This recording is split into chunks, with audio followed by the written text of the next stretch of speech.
All right, there we go. We are good to go finally. I will pop out my YouTube chats.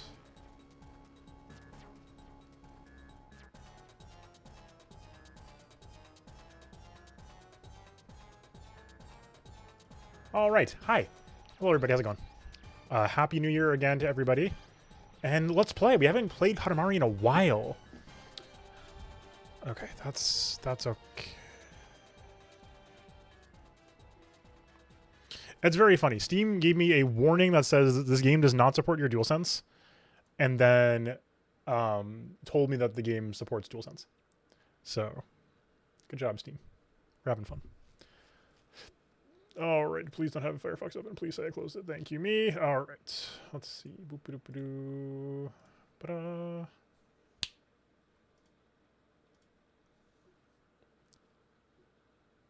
Beautiful. So this is the remaster. We only played a little bit because when I played it on stream originally, it was just not really the right time for it, I guess. We just didn't have a lot of interest in watching like a playthrough of the game. Yeah, it was in June. Well, let's do that one because we only played a little bit. But it is so pretty, and I am so excited. I'll record for good measure as well. Cool. Let's do it. It has been a minute. But we're here. We got to find Miso. Is the big thing. Miso is very important to me. Sure. Good way to start things off. So for anybody who is new or unfamiliar with Katamari and Chill / state of the stream / whatever we call this bit, this is a bit where we look back and we look forward. So we're gonna do some minor Katamari gameplay where it's not really the focus of the night. I will up the volume a little bit though because we can skip. I don't want to skip really, but I want to get started right away. And so if you have any thoughts or ideas or suggestions or stuff like that, definitely let them fly. As always, I will never promise to be able to get to all of them because that's not a smart move. But I always promise to listen and tell you what I think. And I don't think we can do volume from here. So that's good. Anyway, let's go. Oh, we know this level very well. Oh, I need to up the volume a little bit somewhere. It's not quite where I want it. Oops. So anyway, 2023, I think, was pretty good. We had a good time, I think. We played a lot of games. And I think the games were good, too. We played a lot of good games this year. I need to actually go back and check at some point, because we started recording the timeline at some point, right? As far as, you know, the records. And now that we have YouTube streams going on as well, we'll have that going on for us, which is great. But for the time being, I have to sort of reconstruct. And I think overall, we played a lot of good stuff this year. And I think beyond playing good stuff, we also had the great fortune to have started a new bit, which is to say the... Well, Shrew, hello! Thank you. It is so early. Hello, Happy New Year. Hopefully your New Year was a good time. It's great to see you. But yeah, it was a heck of a year. I think the biggest L of the year was the Quagmire docket. And that wasn't like a massive L, it was just kind of awkward, and we learned a lot from that. I haven't really overcommitted like that before, and it wasn't great. That period, for those unfamiliar, being the decision to play both 16 and Tears of the Kingdom simultaneously, which led to like a month or so of doing that and without finishing either. We still haven't finished either. We're finishing 16 now at least, but yes, for sure. I am glad that we did at least get to 7 finally. That was a multi-year, like, oh, we should get around to that. And we will still play Village at some point, of course. So it will happen. Just a question of, you know, trying to fit it in. The hard part, like I said, as always, the hard part with my schedule is that, like, I am not full-time, and that makes fitting stream time in super hard.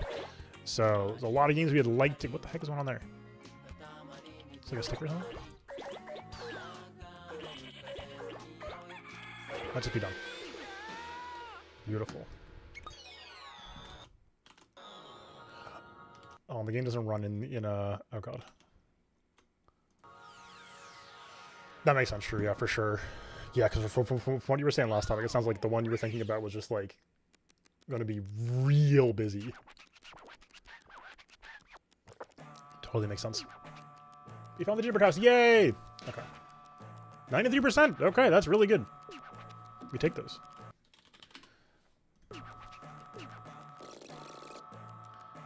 So, all in all, and then we did all right. And then we did all right this year. Like I said, I wish I could find the... I want to open up the schedule right now, but now that I'm here, it is hard to do that. We'll probably do it anyway. Okay. So, yeah, on the whole, I think we had a good time this year. Okay, hold on. We're gonna do it right now. Sorry, please forgive the sudden music change. But there we go. Okay. What was the schedule?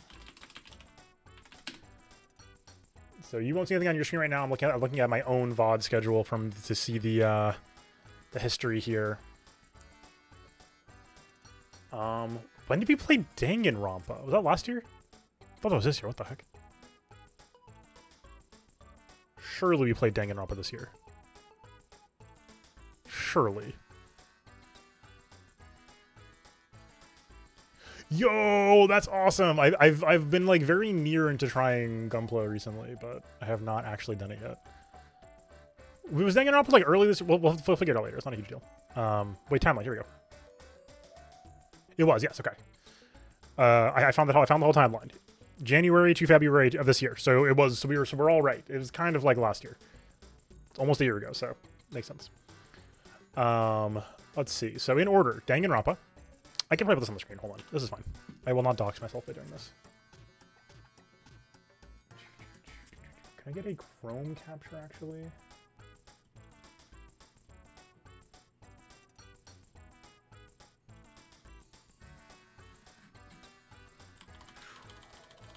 I'll get able to cut a bit of on the camera. Hold on 1 second. Yes, they're super cheap, even internationally. I'm sure they're way cheaper for you right now too. Just super cool. It's like, I know we like just started actually playing the game, but this is also important to do for our discussion purposes tonight. All right. Boom. Okay. Here we go. Yo, what's up, Fake Pie? You know it. You know it. Every single year. You know what's up. Okay. Here we are. So 2023. Here we go. Let's see. Just one row above. All right. We'll format it later. Hell yes, I'm excited to see. I got into Gundam this year via Witcher Mercury, unsurprisingly, as everybody did. So I'm intrigued, even though they did the thing at the end. Okay, so Danganronpa. I think overall quite a success. I think we had a great time with it. I'm very excited to play the second game. They're not short, and we have a lot of games that we're trying to play in a row, so we'll get around to it. But I think that was a great time. I'm very glad we played that. It was really fun. Engage. Oh, Engage. That cannot have started in January. There's no shot. There's actually no shot. That's crazy. See, this is what I'm talking about. It's like, as far as like things to think about, and as we're tracking things more and we're learning more, I would never have thought that we played that game for 4 months. There's absolutely no way I would have ever guessed that, right? Not a chance. We've been playing the game on and off for 4 months. That's crazy. Pikmin, beautiful. These red means VODs need to go up still, basically. So, heads up. Pikmin was great. I'm very happy we did the Pikmin playthrough. It was super fun. Pikmin 2 was amazing. We played it in like a week. It was so good. One of my favorite games of the year that we played, for sure. Because what we'll do right now is we'll do a quick little game of the year. Anybody, if you have your game of the year nominations, top 3, whatever, throw them in chat. Things either new from this year or things you played this year. Either is fine. Octopath 2. I'm sorry, Octopath 2. We'll maybe get back to you at some point. Star Rail. Star Rail was really good. I know I keep saying it, but yep, it's good. Tears of the Kingdom, we will get back to you eventually. It really was. It was like good too, because I think that's so fresh about Engage. Engage like wasn't a bad game. The writing sucked. On the whole, it was a pretty good like strategy game experience, or what is it called? SRPG. But the writing, Katamari Remaster, Mwah, beautiful. Love you. Playing you now. 16. We came back. We're almost done. We came back. We're gonna finish it. New year, new me. In the prior year. The upcoming SL of 2024 will finish playthroughs when we actually want to. I also want to be less afraid to end a playthrough when we want to end a playthrough. I don't want to like shamble along. Like engage. I should have cut off sooner. I don't want to be rude to the game, and I was liking it, but like it should have been clearer sooner than it was that we were not going to finish that game. So this was fun. We should do another tier list fiesta. I don't know who was there for that, but that was a very fun stream. The anime tier list fiesta, which was mostly the Dare types rating fiesta, was very fun. That was a good time. Street Fighter, it's tough. I don't have that. It's hard to keep up with games, is my answer to FGC right now. There's a lot of games. I'm playing 3 different gacha games and learning how to do a bunch of randomizers. As I don't have like bandwidth for like learning a game is the hard part. We'll see. I do want to, like, I was having fun learning Street Fighter and using a fight stick and stuff. I had a good time. It wasn't like I had a bad time with it. It's tough. Time is tough. AC6. Mwah. Beautiful. Beautiful. Beautiful game. I accidentally kind of got spoiled on something recently about AC6. I'm not going to talk about it right now because that's 4. I'm sorry. I can't read. In fairness, Street Fighter 6, Armored Core 4, Armored Core 6, and it's easy to flip. But anyway, got a minor spoiler for NG Plus cycles that made me more intrigued to play NG Plus cycles. So let's keep a pin in that, because I do want to come back to it at some point, because apparently they're more impactful than I realized. Like, I knew, like, branching path stuff we were going to do a different ending, right? I did not understand how much things change over the cycles. I got one small spoiler, so, you know. Donk. Donk is very good. I haven't played a lot myself, but I am very impressed with this randomizer. It's so good. Like, it's really, really good. And sounds good, Hydra. It was a very fun tier list. We'll do another tier list thing soon. That was fun. Oh, but which thing, Hydra? Like a spoiler thing, or? That's true, yeah. I just hate feeling rusty at a fighting game. And we did fight. I think those are up on YouTube now. I think. We did the upload a couple weeks ago. Archipelago. Arguably speaking, Archipelago is my game of the year. It's not actually because, you know. What's up, Fox? Did I? Oh, I did. I'm sorry. I read right over it. Thank you. Hi, Fox. How's it going? Right. Yes. Ghost Trick slapped so hard. The reason I didn't have the ending point is I forgot to put the button. Ghost Trick is so good. Is it better than Ace Attorney? It's different. I think it's sufficiently different to be like a separate type of thing, but it was so good. Ghost Trick is so good. I had such a great time. I did? Okay. Oh, I thought I had done it. Okay. Thank you for the reminder, though. I will definitely do that, though, because the VOD exists for the DLCs. OST is amazing. Content Kitchen looks like it started on the 27th. This is, I think, as far as the stream goes, probably my game of the year for the stream goes. This was a big deal for me as far as, obviously we haven't been like consistent with it yet. As far as stuff that I've been doing, this helps me a lot. Having an opportunity to like work on stuff during time that I have set aside myself for the stream is making my life much easier, because it means that I don't have to like make extra time to do bonus stuff. Like, again, like it's tough. I have a full-time job. I'm already, you know, I'm spending so, you know, just as a, I'm not spending like my whole life on the stream, right? But full-time job, and then I'm spending 3 hours a night, 5 days a week, right? That's 15 hours a week just on streaming. It's like kind of hard to find a lot more time to like pour into doing stuff for the stream, which is why I've been having the VOD slow down and similar stuff, right? So again, apologies and thank you for the patience all for that. Despite how long I've been doing this, it's one of those things that, like, because I do it on the side and very casually, it's hard to notice that unless you like really step back and notice, like, oh, that was the problem. So being more mindful in the future, of course, and Content Kitchen helps a lot to give some time for me to like catch up on organization and stuff like that. So like we made the timeline during a Content Kitchen. This wouldn't exist without that. So, you know, AC6 slapped. Donk is very good. This, like I said, very, very good. The fact that they more or less just lifted and adapted the OOT hint system is a big reason for that. But they adapted it really well, and their tools are really good, and their options are really, really good. This is a very good randomizer, which sounds insane because Donkey Kong 64 is an absolute mess of a game that is it's so bad.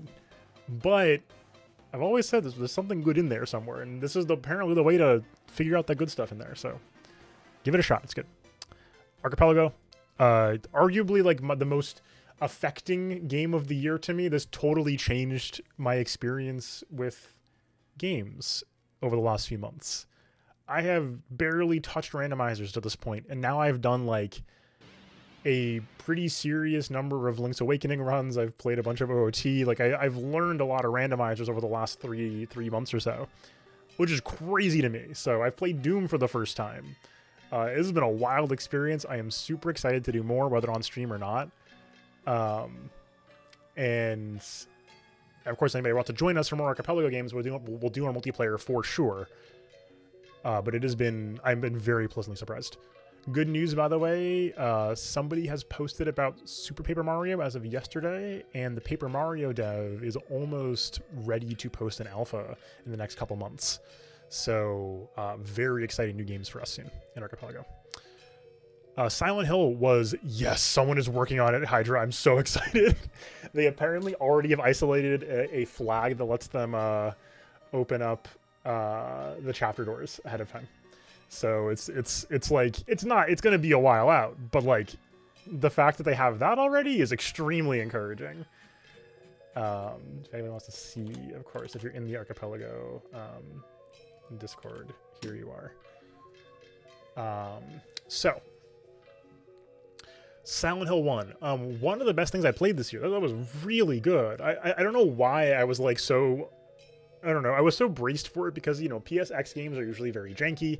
And I was like, I don't know, how it's really good. It's a mess a little bit, but it's super good. It has, you know, unsurprisingly, very much to me the same feeling as like Resident Evil 1. Which is to say, whoa, that was really good. That was shockingly good. I was expecting not a lot out of it, and I got a lot, which is, oh, Silent Hill slapped very hard. I'm excited to play more. Alan Wake. Yes. It was good. The thing that saved Alan Wake for me was the DLC. Alan Wake was pretty good, and it's had some good moments. But oh, that DLC hooked me, so I'm excited to play 2. So very excited to play Alan Wake 2. And yeah, for sure. I agreed that the randomizers, like the more games are messy. I think there's a few things in play. Games that are messy work well for randomizing, but I think the biggest thing is games with a lot of stuff work well for randomizing. And games with a lot of things that unlock and shape things are messy. Thank you so much for the resub. Sure. Welcome back and Happy New Year. Enjoy your emotes. More emotes next year. One of the things we'll do next year is emotes. Okay. Yes, that's true. And yeah, this is the thing. It wasn't that horrifying, Silent Hill 1, but it was also, like, more horrifying than I was expecting. It was very, like, the atmosphere of that game is deeply oppressive, and it's very uncomfortable playing it at times. I think Silent Hill 1 is an incredible work of atmosphere. Yeah, enemy rando for 6 would be super cool. I totally agree. Just like Souls games. Like, Souls games do randomize okay.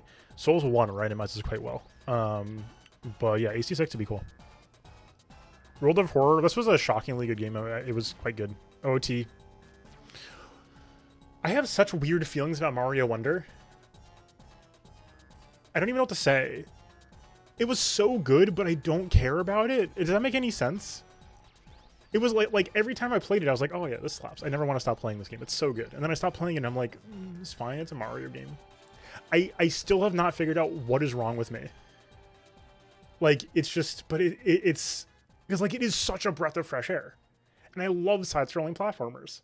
Like, but it's, I don't know what it is. I think they just need more juice in it. I think the biggest thing is, like, ROM hacks and Mario Maker kind of broke my brain a little bit. And I have seen such, like, incredible stuff being done that this is, like, a wonderful experience, but I'm like, yeah, but where's, like, the meat and potatoes? Like, the final levels were so good, and we got 2 of those, right? And so it's tough because like you can't. It's really hard. It's just like with Pokemon, right? It's really hard to have that game for 2 audiences. Like what you need to have is a game for like literal children who will be playing this game. Like exactly, right? And the people who want like a juicy Mario game, which they can do. The thing that's so interesting is like they've proven they can make those levels. Like it's not like Nintendo doesn't know how to make a hard, interesting level. They do it all the time. But like they can't just put that in the game. That's weird. That'd be super weird. So I think my biggest ask maybe is like a larger wave of post-game content for that, like kind of juiced versions of all the levels or whatever, like a Kaizo remix of the levels would be good or something like that. Like Pikmin 4, I think, was gesturing at that. We didn't get there. We didn't finish the game, like the post-game yet. But Pikmin 4 ends pretty early, and then they're like, now here's some like challenges and bonus stuff to do. And I think that's often the way Nintendo games should go. So, hell yeah. Okay, so 2024. This is going to be we're going to clean this up later, but to make this very simple, we're going to have a games column and a content column, and then we're going to work with that for a little bit as we go here. That's so true, Fake Pie. So Ace Apollo Justice series trilogy for sure. TTYD remaster for sure. Persona 3 Reload. For sure. Anything else? Is that all the games? Maybe. That's possible. I think we'll work on the striations here. Alan Wake 2 goes in like like I'm pretty sure we're doing this, but like I'm not. It is not in the like I have to do this immediately or I'll die category. We don't have. Apollo Justice is also there, I think, in the other in the second category a little bit, but like we should do like it makes so much sense to work on this. Yes, no, I know. And perhaps we shall do it.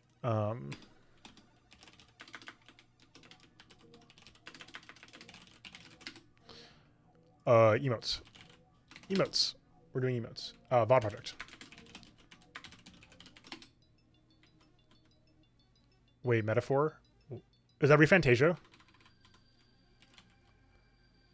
Yeah, I was like, I shouldn't type all of American. But then I was like, US never sounds weird. Metaphor. Yes.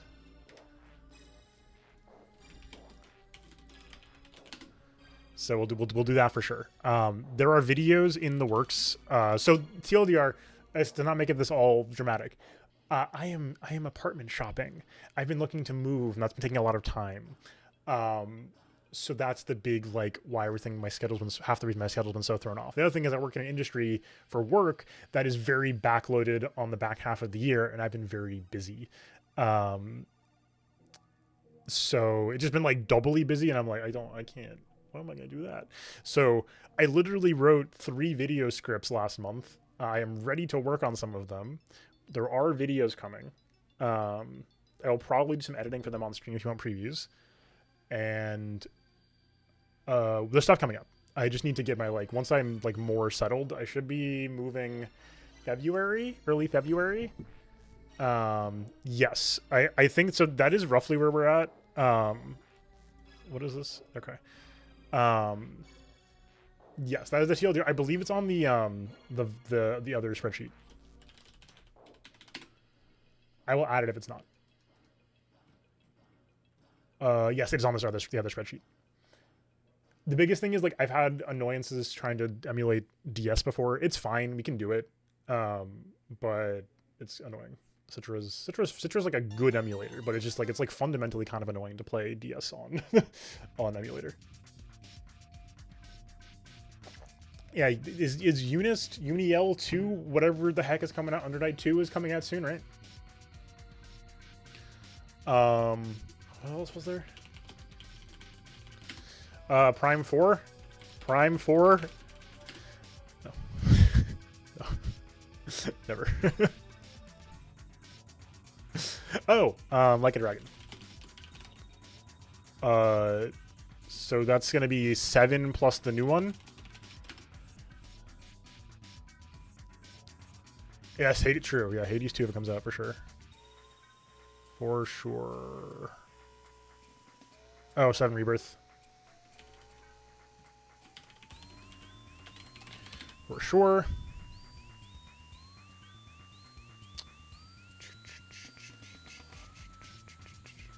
Okay.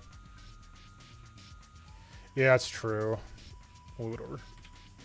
I think we should at least try like a Dragon 7. What is that what it's called? Like a Dragon 7? Is that what it is?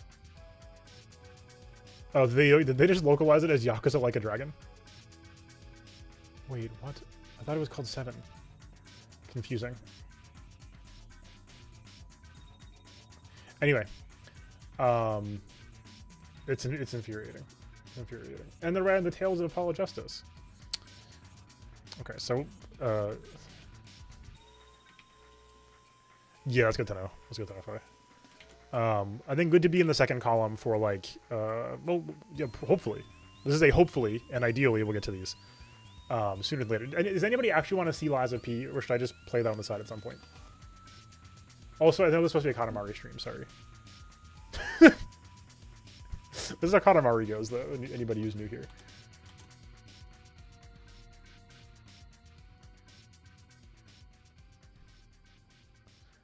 We haven't, yeah. We should actually talk about doing, so Elden Ring DLC should be next year, right? Yeah.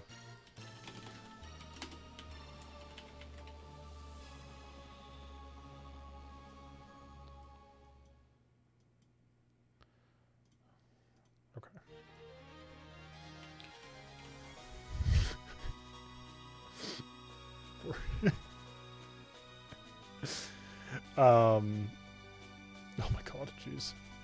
A lot of games. So, and here's something we need to think about, and we'll talk about as we return to Katamari next, as we get the, like, you know, facts down here for memory's sake. But as far as themes and broad concepts go, there's, I think, a genuine question we should ask ourselves, or I should ask myself, and I would like to ask all of you as the people who watch the stream, is how much do we want to surf new releases, which are often long, if they're big name new releases, versus hitting our backlog? Because we don't have to play these games as they come out, right? That's a big question mark. That is not a requirement. I like to do it because I like being part of the conversation of a game as it comes out. I think it's really fun for games or for any medium to go through it close to the time when other people are talking about it the most, so that way you can, you know, be a part of the conversation. That's true. That's why I'm saying, like, it makes so much sense. We don't desperately need to play it at launch, but, like, it makes so much sense to play this as far as the stream goes. We play Ace Attorney, we like Ace Attorney, they are making the next ones. It's not an emulator copy, so we don't have to deal with, like, the DS thing. We can play it in chunks. Like, it would for sure make sense. We could take a break between each one. Like, it all makes sense. You know what I mean? So, and they're not huge. Like, it's just such a nice thing for the way I stream, that I think it's a good fit. So, oh, speaking of leaks, Hydra, did you see the Banjo potential? I saw at least some Twitter buzz about that. It's so nice. Each chunk is the right size too. It's great. So, okay. If anybody has suggestions or thoughts or other things I want to add to the list, of course, feel free to throw those out there as we go. But we'll go back to Katamari and start chatting some more as we go here.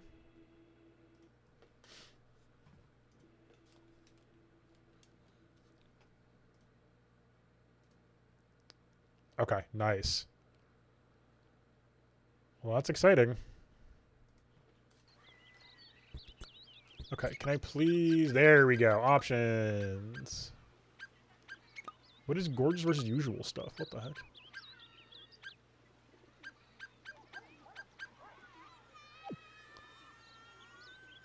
Okay. MGS5 is definitely on the list already, for sure. So that is for sure on here. Settings. Oh, wait! Oh, I thought we had it. Dang, okay, never mind. Alright. Oh, well. What is... Oh, this is fine. No, we did not play GS5. Much to the chagrin of all of the YouTube viewers. Yeah, no, for sure. Sorry, YouTube viewers. Like, as far as like my YouTube VOD backlog goes, it's like, you know, the people of YouTube have loved Persona and MGS. That's kind of it. No other series on my channel have ever done as well as those two, which is totally cool. Those are some good series. But I feel bad because everybody was, you know, when we played MGS like a few years ago now, and then I proceeded to not play anymore. It's tough. There's a couple reasons for that. One of which is that MGS4 is an incredible end to the franchise. Like, I talk about fantastique. I talk about MGS4 all the time to people. And there were more series uploaded before that, but no, I mean, it's for sure but those also did better as they were going as well. It's true. No, I don't disagree. But as far as my motivation goes, I am less motivated. No, because Peace Walker was another where you're going to have to figure out how to play. I got scared off by some comments I heard about it, basically. Because that was part of the stall out, as we were like, oh, we should play Peace Walker.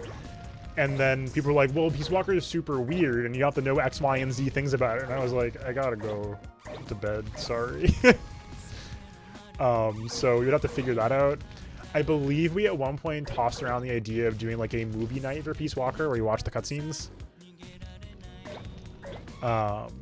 More than actually playing Peace Walker, which I think is an interesting option, but one we should probably, you know, don't necessarily need to follow through with.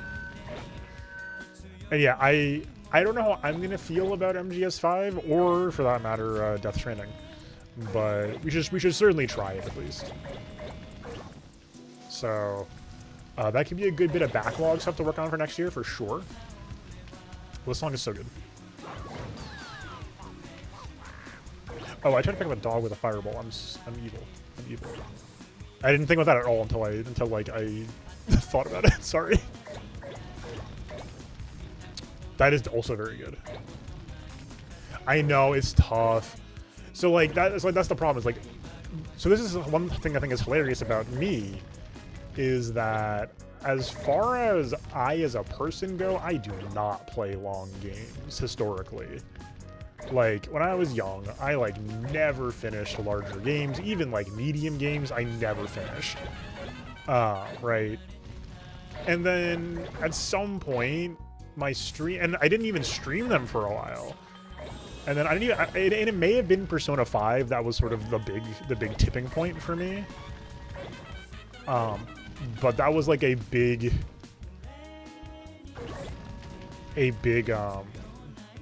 turning point for me as a person too, is that it hit me that, like, you know, it's very easy to not, oh my god, no. Oh, it's very easy to, you know, not finish a very long game to let your backlog build up.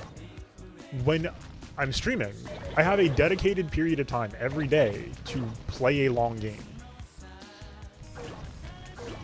And that works really well for me. Like, the fact that I have like basically a scheduled commitment to continue playing Persona makes me finish Persona games. I probably wouldn't finish them in anywhere near as short a time otherwise. So it's like, on the one hand, the streaming format is great for me personally to play longer games. The problem is I don't have that much time to stream. So actually streaming them takes 300 years, which isn't good for like content purposes. Like, fully irrespective of any type of numbers, or, because again, like I always say, this is a content kitchen adjacent kind of thing. Katamari and Chill. Content Kitchen was actually born from Katamari and Chill, for those of you who are newer. Kinoko! Give me Kinoko, please. Yes. Yes. And so we're going to talk about some, you know, inside baseball sausage, you know, behind the, whatever the term is, inside baseball type stuff. But as ever, I will mention that, like, I don't really care about numbers. This is first and foremost like a sort of hobbyist thing for me. Like, I enjoy streaming, but that doesn't mean I don't care about the stream growing. Does that make sense? Like, I'm not in this for making a bunch of money.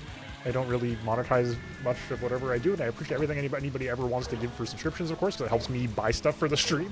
But at the end of the day, I have a full-time job. I don't need the money from streaming.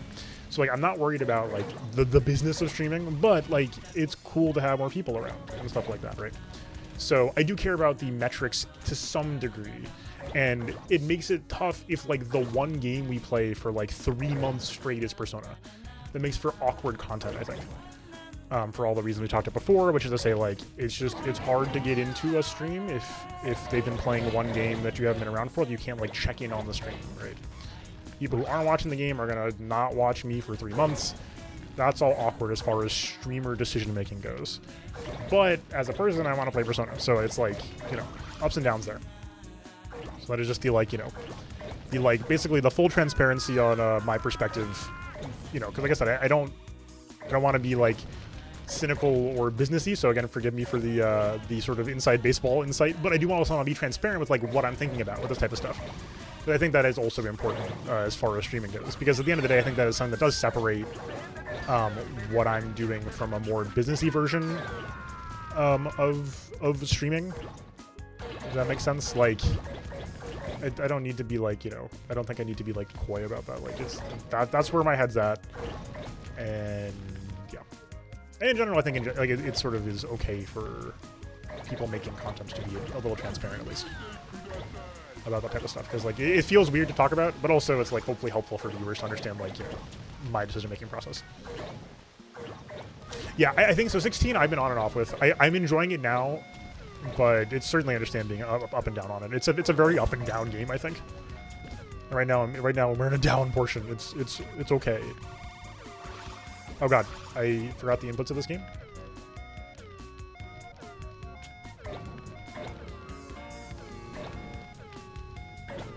Let's go. Okay. Anyway, all this to say, like, fitting in there, like, there's a feedback loop, because we play more RPGs, which makes us want to play more RPGs. Because again, I like to keep the content consistent. Like, you know, this is something I think about a lot, is I try to make the flow between the games we play sort of make sense. Like playing Ace Attorney and then playing Danganronpa. It seems, at least structurally and everything else, that these games are games that the same type of people might like.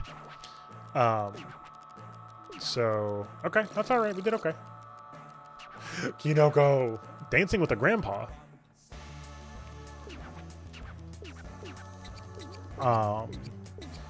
So as we became sort of like a JRPG focused stream, which I've had a great time doing, by the way, it makes me want to pivot more into more JRPGs, which are still hard to fit into the stream. So it leaves me in a weird spot where like I don't want to like pivot away from them. I'm having a good time. Y'all are having a good time. I don't want to not do that. But like, it's hard to play these long boys. Okay, that's good to know. 20 hours is a good length. It was like, you know, it's like a week or two for us. Like 2 weeks probably. If I'm actually, you know, like on time, so.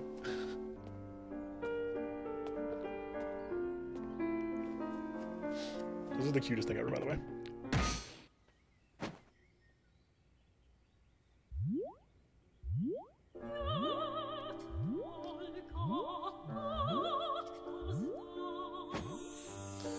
The most incredible meet cute of all time. So, anywho. Okay, good to know. And there's also the other sort of, not like forbidden option, but there's the sort of mildly forbidden option. How was the volume there, by the way? Was it too loud? Let me know. Kinoko! I'll write the menu, I forgot. Okay. Alright, so you're the king. What a fine chin and a fine beard. Grant is asked about Katamari Damacy, he won't shut up about it. Okay, let's play it. Let's play Katamari Damacy. Okay. I was worried about that, so okay. You're so tiny, as tiny as ever. Oh. I used to box Peter Rabbit once. Grandchild, you know what that means? Magnificent. Okay. For the grandkids. Let's go. So anyway, that's again where my head's at. It's tough. And again, I'm going to be moving, so it's going to make my, you know, there's going to be at least a week or two that are kind of funky for me. If not more. We'll see how that goes, obviously. But otherwise, I don't really expect any sort of major, like, life changes to interrupt the schedule. So otherwise, we should be pretty good schedule-wise going forward here. So no worries on that front. But yeah, so as far as next year goes, let's do a little bit of talking. My personal priorities for making stuff are going to be, you know, VOD project needs to be something I need to get on. For all of your sakes, and also now for my own sanity, I need to get this sort of done. I've dragged it out for too long, and I want to be done. I want to have y'all have access to all the content. I want to be done thinking about and worrying about it, because I think about and worry about it a lot, which does not help get it done. So I would love to get the VOD project done, and we're going to get it done, and hopefully sooner than later, pending my schedule. That aside, that should not take forever, right? Yeah, so that's something we should talk about too. Is, you know, we talked about that recently with Zelda as well. Which is to say, we may need to start experimenting with like alternate sort of types of content for stuff like, you know, Zelda as well. Yes, the good news is nowadays with the YouTube streams, hi YouTube, those are auto-archived. Hello, Couch, Happy New Year! We're talking about the content. We're in the content kitchen mode of Katamari right now, so welcome in. We're talking about the games and stuff. How's it going? Hopefully you're doing well. But between stuff like MGS5 and, you know, Tears of the Kingdom is the big one this year. The big one is Tears of the Kingdom is like a game that has suffered on the docket from not being especially interesting to play minute to minute. There are a lot of great moments in that game. Oh, sorry to hear you're a bit sick, but glad you're chilling. Low-key New Year's are always very nice. So the problem is, historically, I have been very, very much, and I just, not just in streaming, but in lots of areas, I'm very much somebody who is very sort of meticulous about saving records of things. Whether or not they get posted is another story. But, like, the fact of the matter is I still have all the VODs. It would feel weird to me to play a bunch of stuff offline for a game that we played all online. But it's also not necessarily realistic for us to, like, play through all of TOTK on stream. Like, if I were a full-time streamer, sure. For sure. Well, that'll be so much fun. Sure, definitely let us know how it goes, or no pressure, obviously. But if you want to, happy to hear about how it goes. And good luck with the crowds. So that's the hard part. That's good to know. Thank you. No, 100%. Time zones are brutal. What was I just saying? Oh yeah, so offline. So, like, I would really like to finish TOTK. I would love to do that. Do not get me wrong. Yeah, it's a long... It's like... Time zones, I think, can be worked around. And even this, right? Like, even this, there are ways to work around it. But that's a brutal time difference for keeping out people in the US. So, A, thanks so much for dropping by. I know it's very early for you right now, so thank you so much for dropping by. It's been great to see you. I get to chat for a minute, so... Thanks for coming by. Seriously. And but that's why we have Discord as well for the asynchronous opportunities. But yeah, so the problem is, right, so I am loath to just like jump into unrecorded parts of the streams, right? Like it feels weird to me to be looking at, yeah, or like that would be almost easier to do because it's sort of, you know, I'll go from recording right to uploading. But great to see you though, for sure. So like, as far as a VOD experience, it would be kind of weird, I think. Maybe not that weird. But it strikes me as being mildly weird to be like, hi, here we were in wherever we were, in Kakariko, whatever. I'm making things up, right? And then the next stream is like, I did some stuff offline, and now we're here. So I don't quite know how to balance that. But like, if it's going to be another like 60 plus hours of TOTK, we just don't have the time for that. Right, like, I really think in general think we should probably be saving those types of things at this point for, like, not specifically only Persona games, but for stuff that we care about that much, basically. Um, like, you know, I feel good about diving into Persona 3 when it comes out because, like, I know we care a lot about Persona on the stream. I care a lot, y'all care a lot, and, like, yeah. Whereas, like, I think both some of y'all and myself kind of petered out on TFTK, and I was still having a good time, but, like, I'm not, like, deeply invested in every chapter of TOTK because a lot of it is exploratory and doesn't always work out. That's part of the appeal of exploration, is sometimes it's kind of boring. Makes all the exciting moments all the more exciting. So if we had more time, then sure, then that's easy to stream. That's good streaming content because, you know, it's kind of vibey.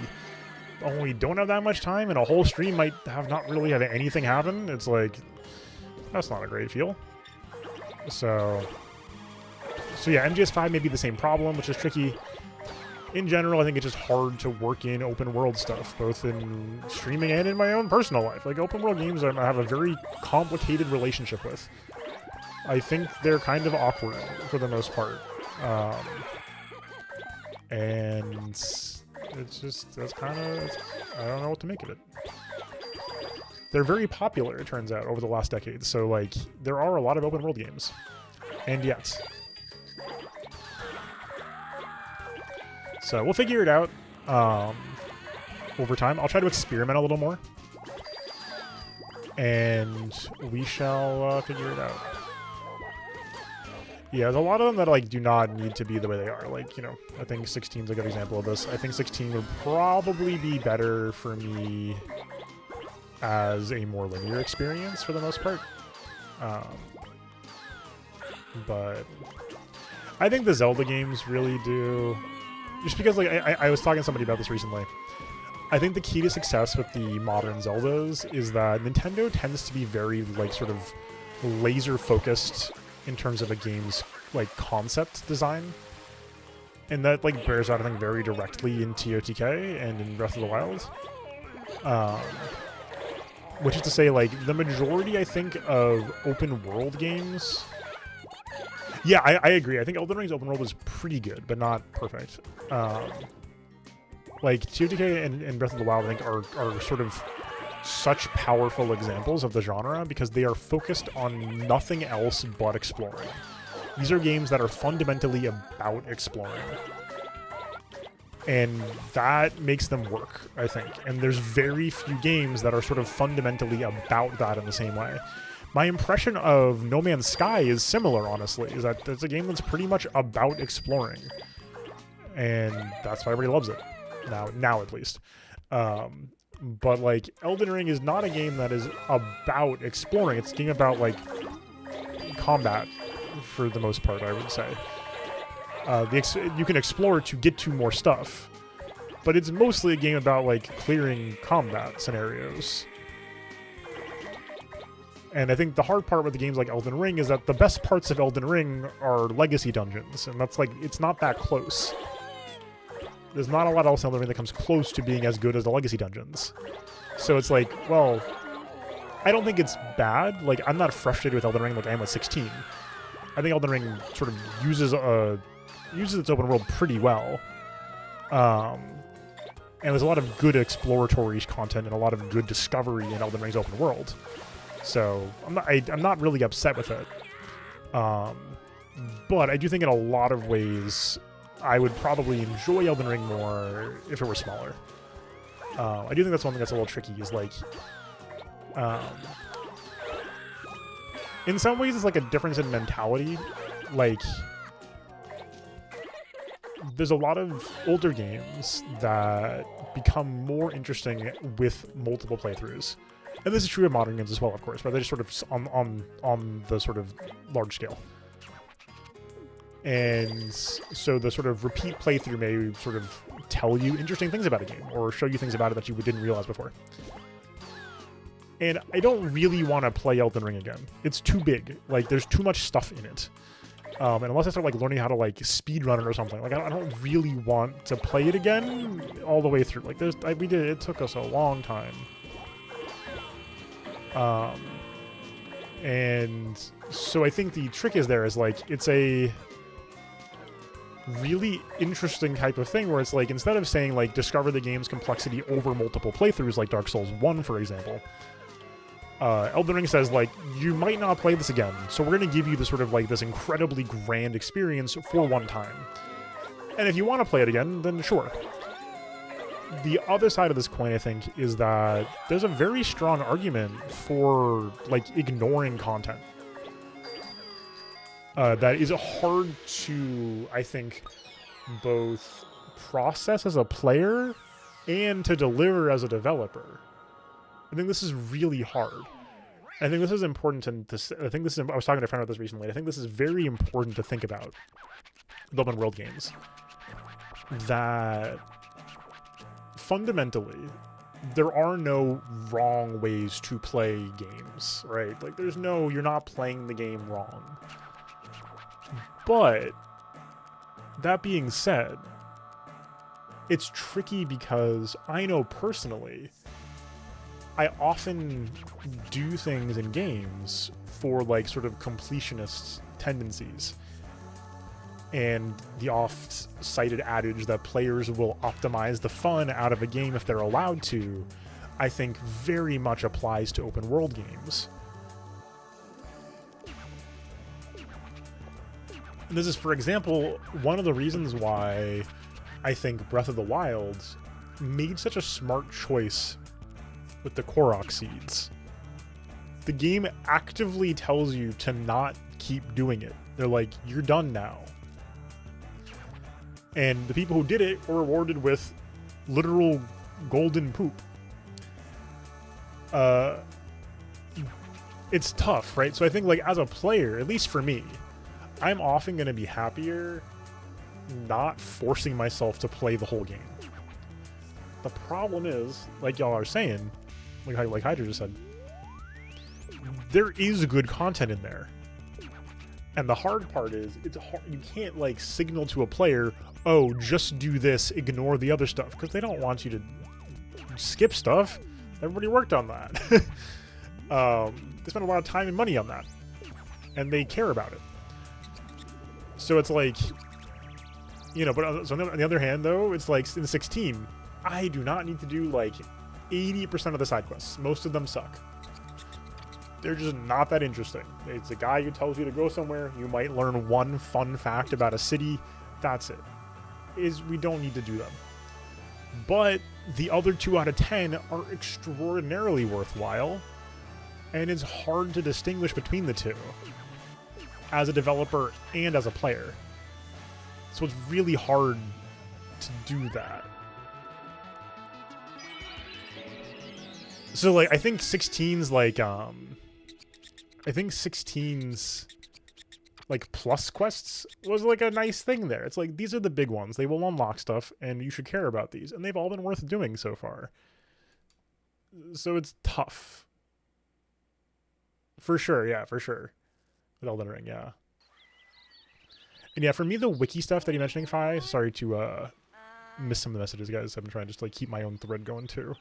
Agreed, Fox, that the world design is super fun in Elden Ring. Like, there's a lot of very rewarding exploration moments in Elden Ring. For sure.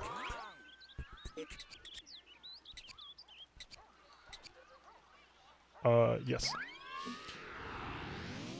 And yeah, the wiki stuff, I don't mind. I think that's a huge appeal for a lot of people. Like, for me, I am hugely drawn to this type of, like, Mew is under the truck type stuff that's been in games a lot lately. It's funny, there's, like, a kind of like a curve, right, where people are like, you know, older games wanted to artificially extend playtime, so they added weird stuff to games that are arbitrary things, like, you know, a Mew under the truck. I know that's not real, but that type of thing, which is like, oh, that's like a weird series of events, to everything. Unlock stuff to pad out the game's runtime.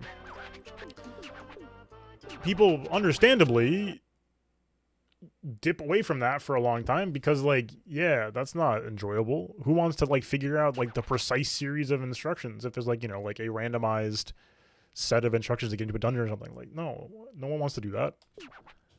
But then the internet comes out and everybody starts going, yeah, like the statues in Elden Ring are so fun. Where, like, the statue sort of points you to a dungeon. I love those. Yeah, so that's the hard part. So I think if you look at it from the perspective of, like, Also, can I see how pretty this game is? It looks so good. It's so pretty. I'm so happy. I'm so happy right now. I love Katamari. But like, they go, you know, people are data mining. People are collaborating. People are sharing information at an unprecedented rate. How do we make something surprising to players? And part of the answer is to make games that kind of, you know, that kind of want you to be looking at a wiki, or have your friend who played it for 300 hours guide you. I'm not trying to say this is the only way to do this, but it's a way to do it. Like, you know, to use my favorite example of this, Ash Lake is very silly as far as the mechanics of getting there go. That's a silly thing mechanically. But it is one of the single best moments in Dark Souls because not in spite of, but because it's so missable. And that's a really tricky thing to work around, I think. For anybody unfamiliar, Ash Lake is a hidden area in Dark Souls 1, which is accessible by going to an area in the back corner of what is arguably the most annoying part of the game. Going to a weird corner of that area, finding an invisible wall in the back of the area, opening a chest behind the invisible wall, and then rather than turn around, find the invisible wall behind that chest, which is behind an invisible wall, go through an area filled with the worst enemy in the game, and then you get to see Ash Lake. That's silly, to put it mildly. That's really weird. Who does that? I mean, the answer is FromSoft. Yes, exactly. Yep. Like, there's a lot of... Like, I think the problem that I have is that it's because of that insanity that Ash Lake feels so special. It feels like you weren't supposed to find it. It feels super special to discover that. So, I very much respect FromSoft's willingness to let people miss stuff. Like, the same thing is true of what I think is one of my favorite parts of Bloodborne. Oh my god, what's it called? The Vampire Castle. What's it called? What's the name of the castle that I like? Is Cainhurst Castle. Yes. Thank you, Hydra, as well. Is completely missable, but it's so sick. So it's tough, right? And like, I'm in a weird perspective because like I have chat to nudge me when I play through some of these games, right? Like, y'all in chat nudge me towards this stuff, which works out beautifully for my experience. And so that's the hard part. And so I've seen good walkthroughs that sort of nudge people towards stuff. I think those are fantastic. It's a tough line to walk. Exactly, yeah. So like, it's tough, 'cause I think like hiding stuff is genuinely cool and fun. Just like the way that Nintendo's been doing some like random evolutions lately has been super fun. Like that one, oh my god, like Galarian Yamask. Oh my god. I will never stop thinking about that. So, like that's too much probably, but creating these situations where like, you know, seeing a post about it increases your interest level in it because it's too weird. That's funny! That's funny, right? Like, I like a lot of this stuff, but I do agree it's also super annoying. You know, so it's tough. It's tough. And like, if you're like combing through a game too, you know, they're like, it's gonna, you know, be more likely you find some of the stuff, but it's tough. Yeah, I still want to play Bravely, for the record. I was just talking with somebody the other day about how I have like played and never hated an Asano game. I like all the Team Asano games. They're all cool and they're very pretty. but I never finished them, and I would love to finish one at some point. But it's been tough. It's been tough to figure out. I also think the big thing might be, which is hard for me to notice, I might not like them as stream games. I think is maybe what's going on. You know. Yeah, that's sort of a lot where my thoughts are at, Shrew, as well. Would you say, like, I think a lot of it's just going to be, like, going, you know what, it is okay if I miss some of the Elden Ring dungeons. I think a good way to do it is to basically play a game up through points of no return blind, and then, you know, if people are playing by yourselves rather than, like, you know, like I am with a stream, or if you're playing with friends who know what they're talking about, play the game blind to a point of no return, and then look stuff up, see what you missed, and then if you want to do it, do it. But then, you know, you'll know at least.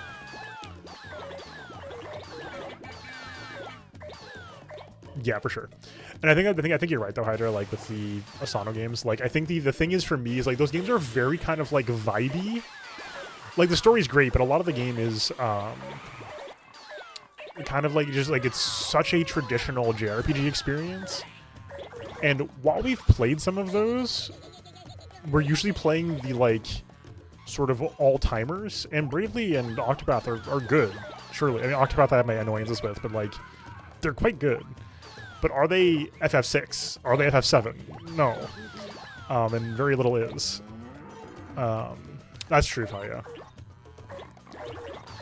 Yeah, it's harder with something like a FromSoft game because the flags are so...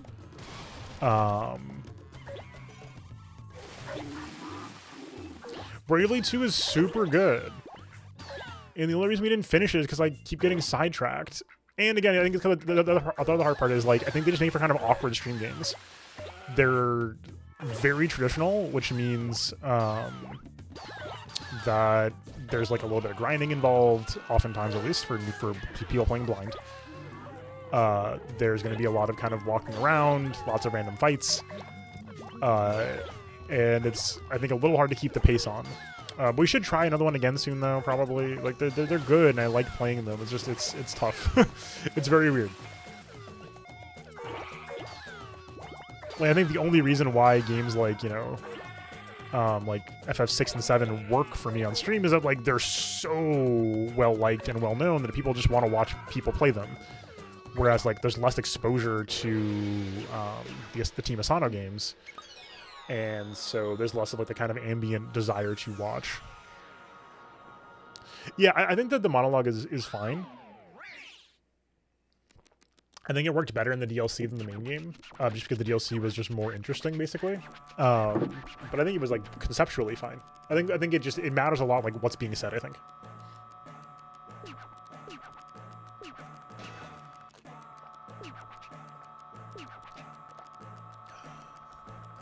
I got 86, relax. And yeah, I think Octopath 2 is great for what it's worth, True. I think it's super good. It's it has still my same complaint that, like, I want the party to be together, but they had those, you know, 2-character stories at least.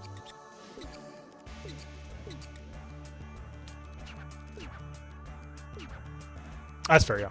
That's another tough, like, stream decision for me. Is, like, personally, I often like the JP voice acting more than the EN voice acting. Because the casts are too good. And, like, this is no shade to EN. There's so many wonderful English voice actors out there. But from a mixture of, like, industry history and infrastructure, on average, they're just getting worse direction, the actors. In part because they're trying to match the JP voices oftentimes.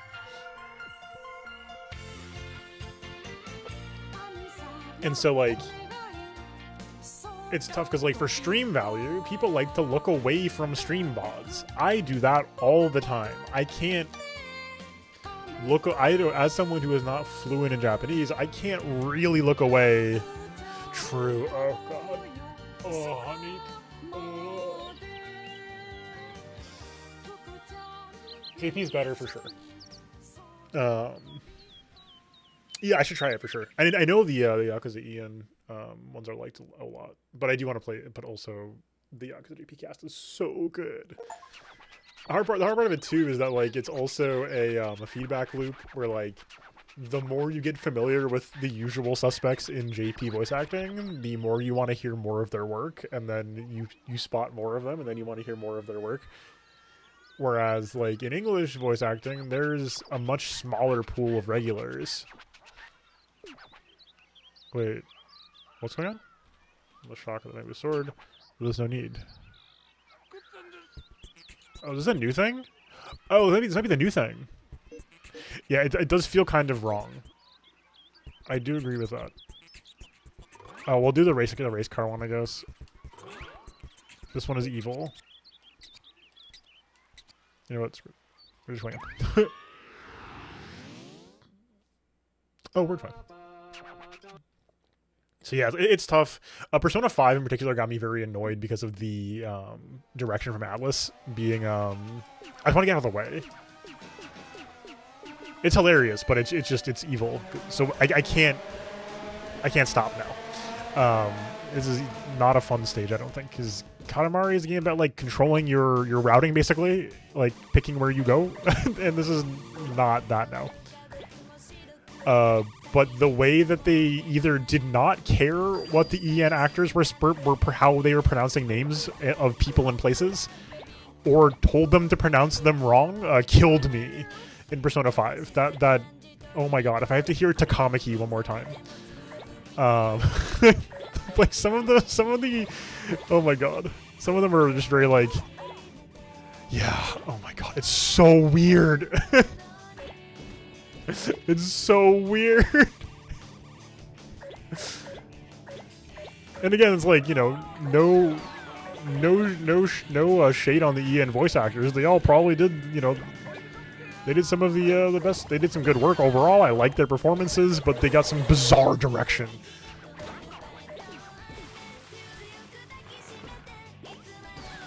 Oh my god, I don't know much about him. But unless I do, but who was it?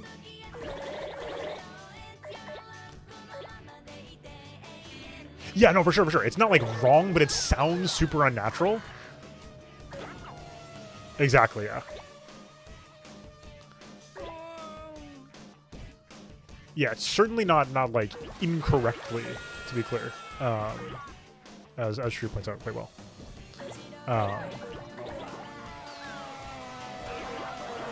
In exchange for not having any stressed syllables in the language, Japanese instead, at least to my, you know, very beginner level understanding, has a bunch of very hard to describe quirks of pronunciation that make things sound either more or less natural depending on how you go about it.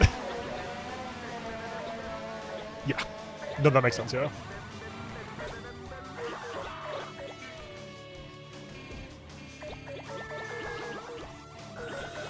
No, that's totally fair. Like I said, this is not like a universal problem. Like, this is a me problem for sure. Yes. It's pitch accent is one of those things that's very funny because it's one of those, like, once you start hearing it things for me. But it is really much like a lot of quirks of English or other languages. Very much one of those like language quirks that is really, really hard to describe to non-native speakers, is my impression of the whole thing. That it's just like, it's one of those things where it's like, no, that's wrong. Why? It sounds wrong. Why though? I don't know. It sounds wrong. You know. Yeah, exactly. Right. Like, and that's such a fascinating part of linguistics. Like, these things certainly do have rules and, you know, sort of reasons and, you know, taxonomy and history, but they're also really, really hard to describe if you're not actually a linguist, which most people are not. And even if you are a linguist, trying to teach it is like insane.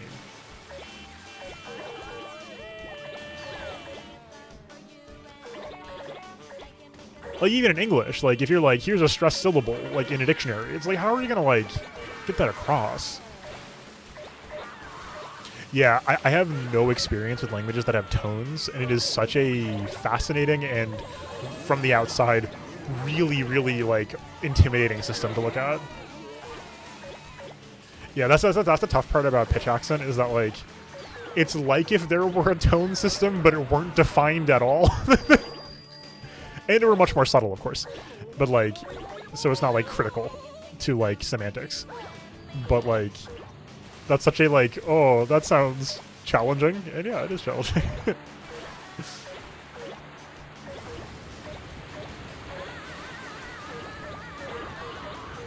Yep.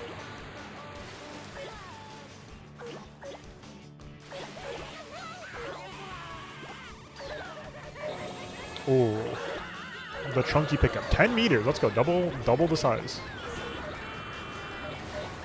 This is not the most evil stage. The most evil stage is the only pickup bear or cow things one. That one's very evil.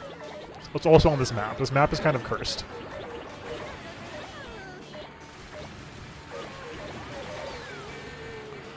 Wait, I just noticed that Kinoko's in a little box car. Hold on. They're so cute. Hold on. Look at that. Are you kidding me? Oh, what? Are you kidding me? Look at this. Look at this. Are you kidding me?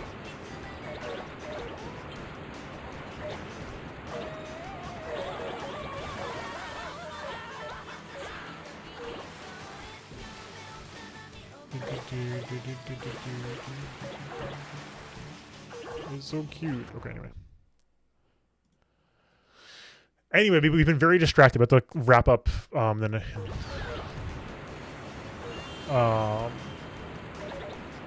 What was I trying to say?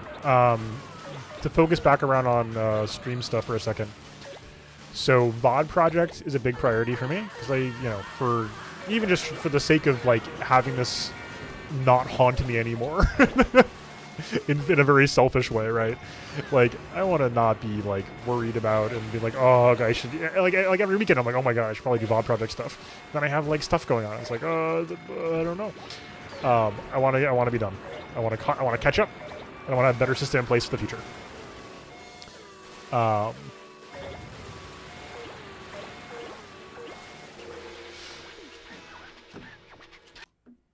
Sorry, 1 second. And again, like, I'm not, like, literally, like, up at night thinking about the VOD project. Like, don't worry, it's fine. But, like, I do think about it. I'm like, oh, I got a big list of stuff. The VOD project's one of those items that should really do this. I don't have that much time, though. So yeah, that's the big thing immediately, of course. But... Oh!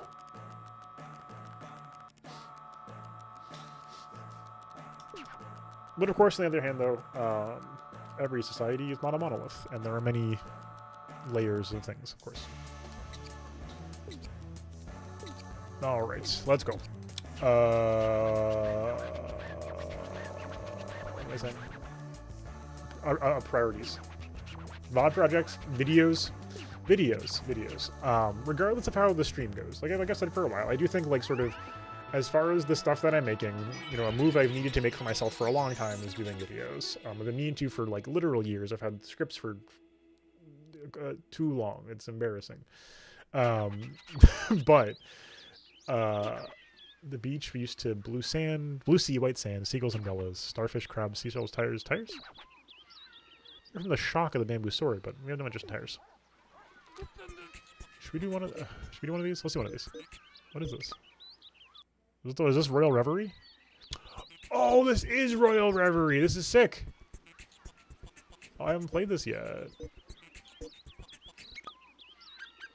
Whoa. We did this apparently. Okay. I don't remember this at all, actually.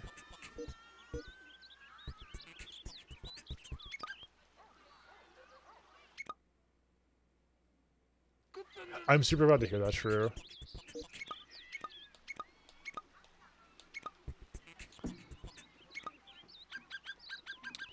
Interesting. Yeah.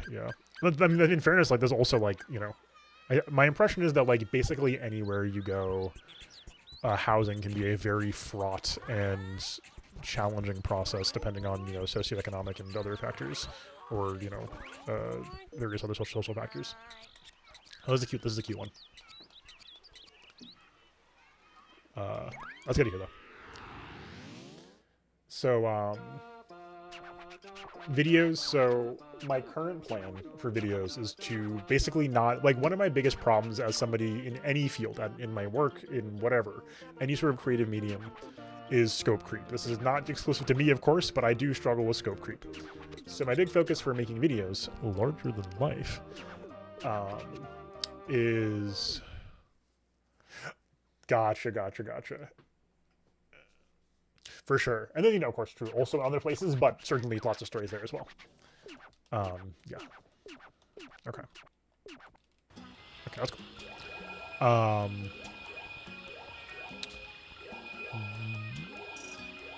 Let me see. So my goal with making videos coming up is to not scope creep myself. Trying to be very conscious of that, so do not expect like a 30-minute long video. Expect some short videos, shorter side.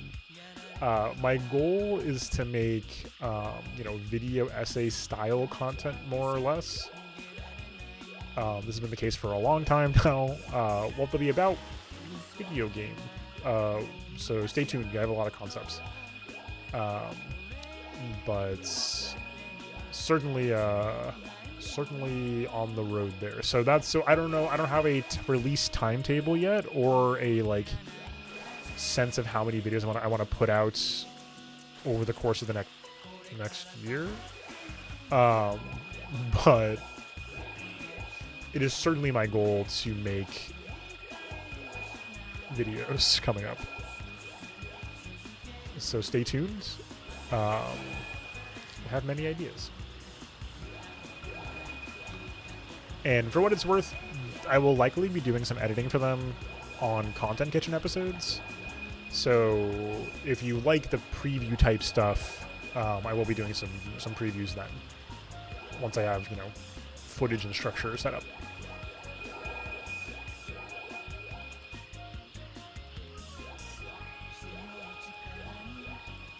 I have seen some other people doing that before, and I think it's a fun time to watch if you're really interested. And if you're not, then hey, it's just like us stream here and there. So, and again, if you don't want to watch the editing streams, that is more than fine with me. But it also means you'll get the videos faster if I do them. So, hopefully that's also okay.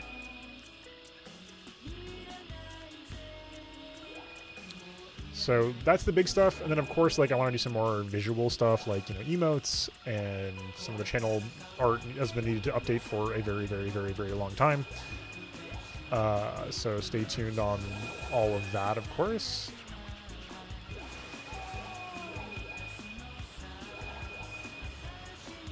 We could, but in general, like, I don't know. I don't think multiplayer stuff has ever suited my style super well, in terms of like live voice chat. Sometimes maybe, but I'm also much more apt to be doing that with like either other streamers who I'm collabing with, which is something we haven't done in ages, but have done in the past, or like some other like personal IRL friends.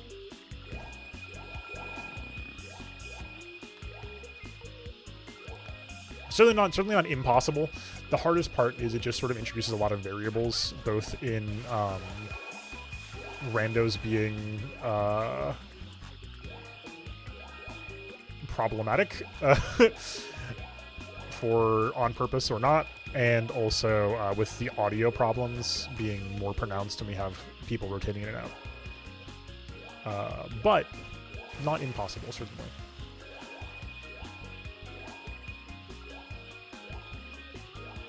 It's so true. It's so true. Technically, that is absolutely true.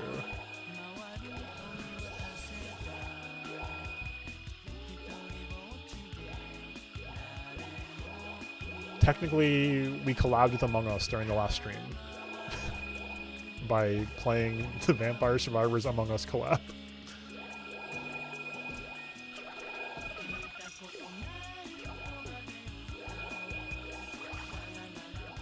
Alright, we got a wrap it up. Very bright. It was very fun. The map is so good. The mechanics are so cute. I love Vampire Survivors, even though Hollow Cure is like more mechanically dense at this point, which is very strange to say. But it's so cute. They did such a good job with it. It does make me kind of curious to see how future Vampire Survivors collabs go. There's a little bold. I don't want to get the one. No. We get to 1.7, 1.8. There we go. Good. Done. For sure, for sure. That is not necessarily a strike against it. It's more vibey. That sounds great. That's Fanny Cloud. I'm done. I'm done. I'm ready.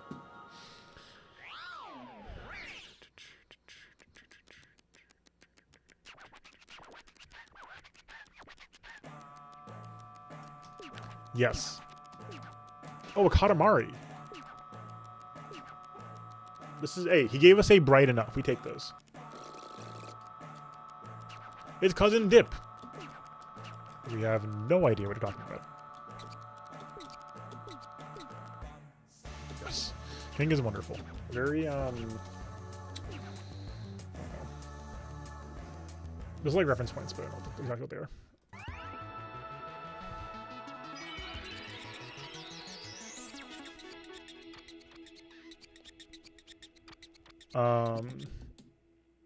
I was looking at something about miso. I want to alt tab, but I can't. Miso, we love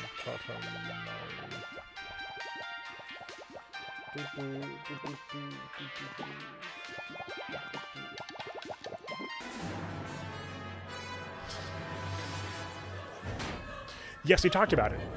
In particular,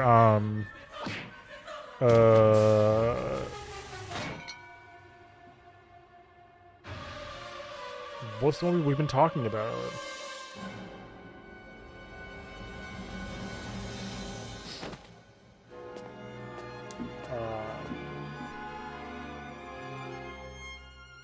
What have we been talking about?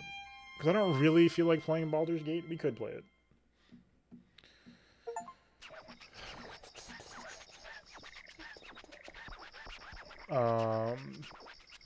Never studied in the mountains. We have trained there. I don't think it was either of those. Okay. I want to find where miso is. There we go. Miso.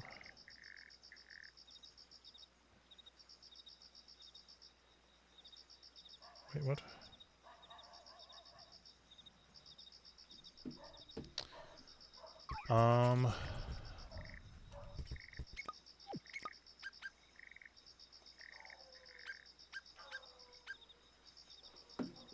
What does it say?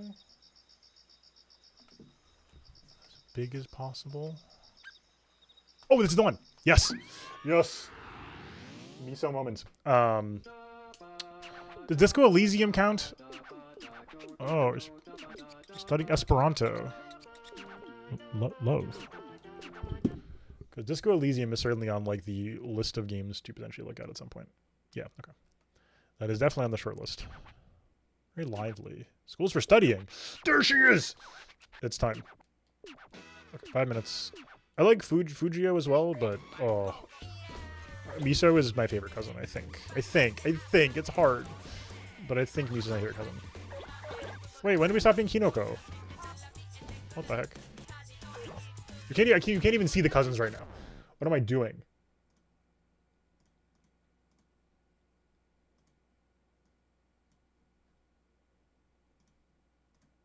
Yeah, everything I've seen of Disco Elysium writing or heard about, I don't have any like spoilers. Other than I recently heard that there is stuff to spoil, basically. I don't know what that means in full, but like I got the impression that there was like more to that game than I realized, and all of a sudden I got very intrigued, which is exciting. So the only and now that there's the special edition, there's voice acting too, right? Which makes streaming it much easier.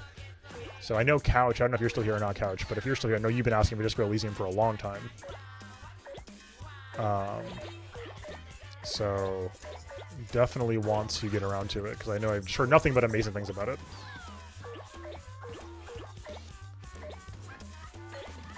What I've heard is a very, like, kind of transformative game, where it's like, oh, this is a different type of thing. Those games, you know, don't... Yeah, that's awesome. Yeah, I did hear somebody someone recently I heard describing it. It's like, well, it's kind of like a visual novel, but it's kind of like an RPG, and it's like, yeah, it's you know, it's like a game, but like, you know, it feels a little different. Miso moment. Yeah, which is so cool. So like, I'm very excited to give it a shot sometime soon.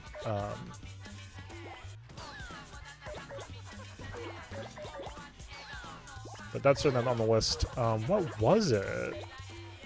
I don't know. I'm trying to remember what it was. What is the... I mean, I think the closest that we played to a CRPG historically had been SRPGs. And I think maybe Pyre? Was Pyre a CRPG where the combat is basketball? Does that sentence make sense to anybody on the planet? Does anybody remember Pyre?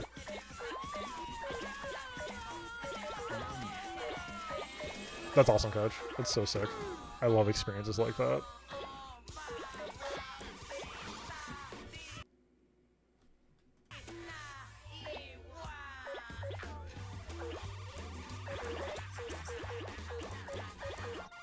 I never finished Pyre, but I was one of like 10 people who actually played it.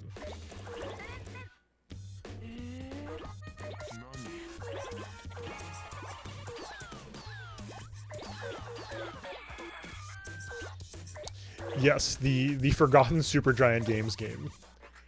I was like, oh yeah, you know, Supergiant Games, like, you know, Bastion, Transistor, Hades. What's that? They made another game? Yes. It was really cool, but very weird. And Transistor's a little bit forgotten as well by comparison to Bastion. So is it like fully voice acted now? Because that's kind of crazy. Oh my god. The second we can get people, it's all over. Oh god. That's crazy. Let's go. No. No, it's over. No, we were barely big enough. No, evil. Oh god.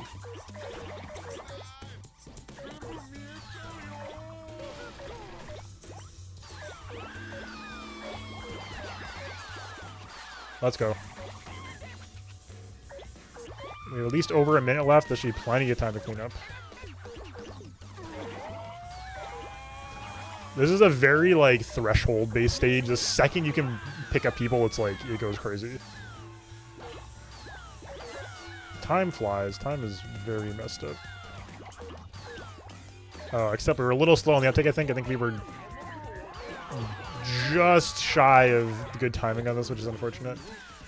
One thing I think is really important to me as a person is that I do not actually know the good routes in Katamari. That is very important to me. I do not want to learn them. I can maybe like pick like a game to learn. Oh god. No, I hate this problem. No, we're toast. Ugh, I hate that. It sucks.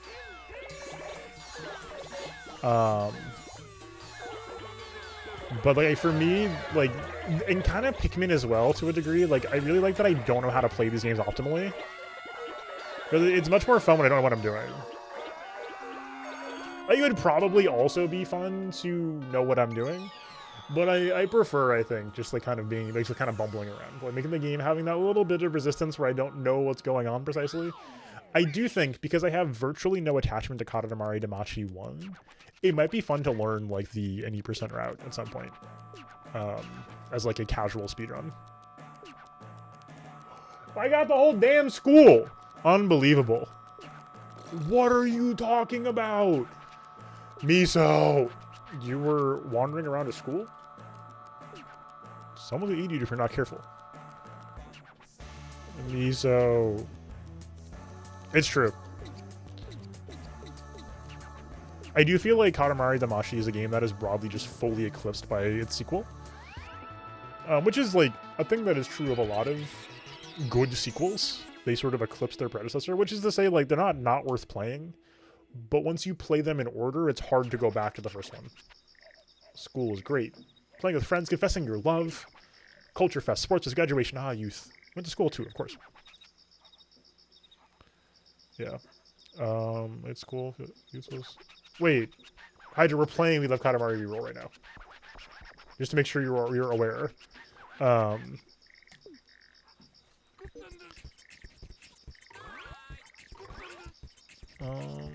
don't love the sumo one. Yeah, sorry, it is out. We are playing it right now. It's the copycat, isn't it? Okay, let's go. Snowman chose this one. Yes, it came out on my. I played it on release day. No, an NBD. I just want to make sure you knew, because, like, yeah, we're playing it right now. It's true, Fi. It's true. I'll have to figure it out. We'll see how it goes. I may have to, like, also. Oh, MH Wilds. Yes. True. Same. Oxenfree. Why did I not become Miso? Hold on. I want to go back. Hold on. I'm going back. It is important that I become Miso. I love Miso. Yes. We have become Miso. Okay, anyway. Back to it. MH Wild's gonna be... I am crossing my fingers so hard that it is not actually open world. I am begging and pleading that it is not open world. Please. I beg. It can be large maps, but not actually open world, please. Me too. Yeah, that I'm fine with. That I'm fine with. It is so important to me that Monster Hunter is mission based. It would be so wrong, I think. Maybe it'll be fine. I don't know. Or I will also accept if the world games become open worlds and then they keep doing the arcade style games in the style of Sunbreak. Like the traditional style, I should say. More arcadey and stuff like that. That I'm fine with too. Also acceptable to me. As far as upcoming games go, my biggest cope of all time is that, yeah, I think that sounds, I am more than fine with that. More than fine with that. My biggest cope, though, is that TTYD and SMRPG means that Nintendo's looking at doing new Mario RPGs in the traditional style. And it's so funny to me because, like, I am so aggressively anti-old head in so many areas of my gaming and media life. Like, I am so often, like, you know, just, ugh, old heads being all, like, weird about it. Stop. Just, you know, it's like, not everything new is bad. On the other hand, if I could just get, like, 10 more games that are exactly like TTYD, I'll be the happiest person ever. Because they got it right. Where did Lawnmower go? Yeah, I agree, sure. Yeah. This is true with, like, this, yeah. It's tough, right? Like, I don't want to be, like, you know, lame about it. And for what it's worth, Origami King is a really nice game. But it makes a few fundamental missteps, I think, that are just sort of a raw detriment to its well-being.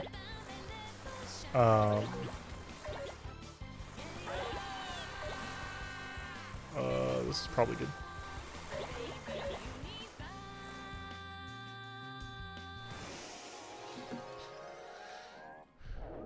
What? What?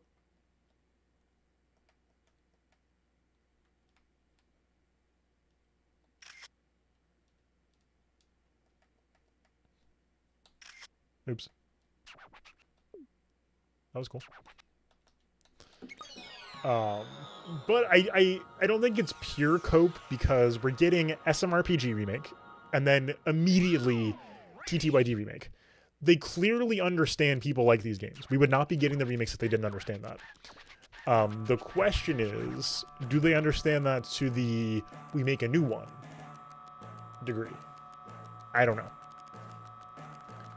Because if you literally just take Origami King and replace the combat with JRPG combat, I think you have like a pretty solid, you know, Paper Mario game. A game that feels comfortable putting in the conversation with the other ones. As it stands, it just feels just sort of too different. But it's tough. Yeah. Like it's so ugh.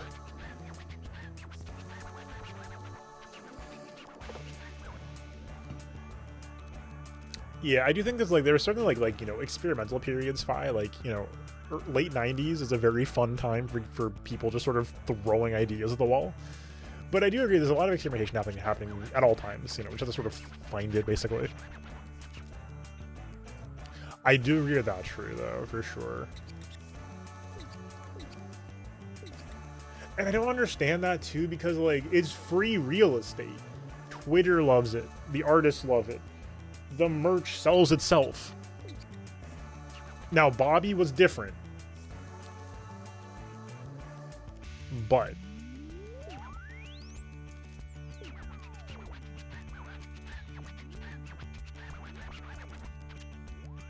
maybe? I think it's just kind of a, you know, iconic scene too. But fair enough. So I'm hopeful. I'm hopeful, but we'll see. We'll see. No more monkeying around. True. I'm sorry.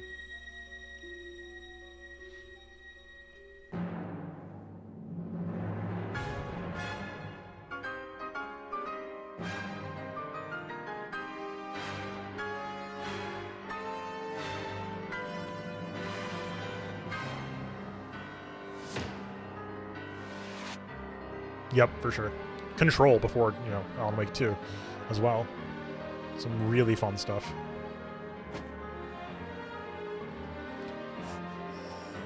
Gentle head pat. The reconciliation.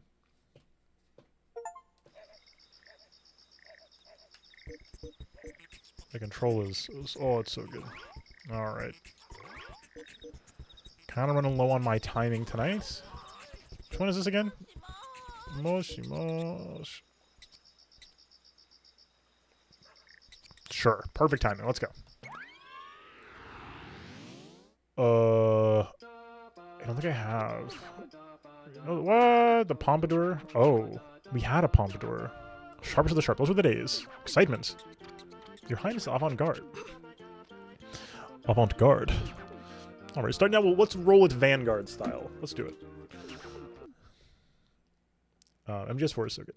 It's so good. Like, is it a mess? Yeah, but like, that's a good thing. Will you look at Miso, by the way? Please look at Miso. Please look upon her. Please look upon Miso. I love Miso. She's so good. Good cousin. Let's go. She is soup. Me when I am soup. So yeah. Anyway, that's the plans. We'll figure it out. Basically, I'll figure out. We'll figure out how to do the schedule. Is the long story short. Yeah. One thing I think that's like really slept on is just like how interesting it is that a game on the sort of like now how much budget Remedy gets. Like the fact that they're doing mixed media stuff is really cool. They don't do, you know, a ton of it, but the fact that they're doing this FMV stuff is great. Like, that's really cool. Also, we'll take our moment to do our regularly scheduled Bochi shout out. Shout out Bochi the Rock for being incredible with mixed media. Unbelievable use of mixed media.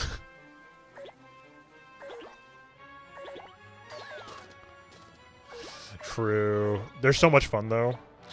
Space. So good. So good.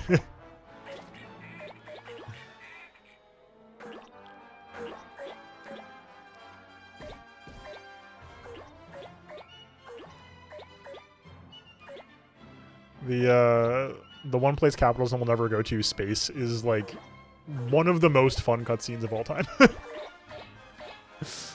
It's so good.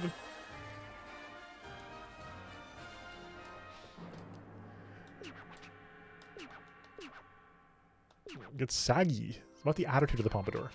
True. Get more rebellious. Get more glamorous. It's true. Let's do it. Yeah, it's been weird seeing the live-action adaptations of things start to get better suddenly. I've been watching through One Piece very slowly. It's pretty good. Like, I'm having a good time with it. It's cute. They're doing a good job. Like, it's very much like an adaptation. It's a very much an adaptation, not a, you know, one-to-one translation. But like, it's good. Like, they're doing a good job. Like, you know, is it like a little frustrating to see Garp become like the character they needed sort of plot-wise? Yeah, but it's working out. And it's a good time. The cast is having so much fun. I know everybody was very excited about Luffy's voice actor, or not voice actor, his actor, the actor who played Luffy, basically just being Luffy in energy somehow. And yeah, he is basically just if they found Luffy. Oh yeah, we found Luffy. Oh, okay, cool. Yes, 100%. It's so heavily Twin Peaks inspired. It's crazy. Yeah, like literally, like he's so perfect. It's incredible. But yeah, like it's super fun. The fact that we're getting like, you know, let alone I mean, I think the biggest surprise for me in the last few years adaptationally was Arcane. Yes, Netflix. Yep. I mean, Arcane is so good. I am still like very taken aback by Arcane. It was insane. Like, really, really good show. Oh, extremely fair couch, yeah. Netflix, I mean, it's so weird. Like, it's one of those things where it's like, why have a Netflix sub half the time? On the other hand, it's like, then they put out a show. I don't know. They did pick up Delicious in Dungeon, so if you're an anime fan, you probably want to be watching that next season. I do want to get back into doing more anime coverage. Do people still want to see anime stuff from me? I like fell off personally as well, so that wasn't just like content-wise. Oh, word, right. I forgot that like the regional differences. Yep. Hey, it's good practice, right? Yep, for sure. But for anybody who's unaware, the very, very, very beloved Dungeon Meshi adaptation the manga is getting adapted next season by Studio Trigger. This is going to be the big one, probably. Well, unfortunately, the big show of the season is going to be Solo Leveling. I say this, I'm still going to watch it. For sure, 100%. Like, Netflix, like, not good. Do not like them. Do they have the content that I want to watch sometimes, and are the only people that have it? Yeah. So, do I hate Netflix enough to, like, pirate all of their content? Like, probably not, but they're super annoying, at minimum.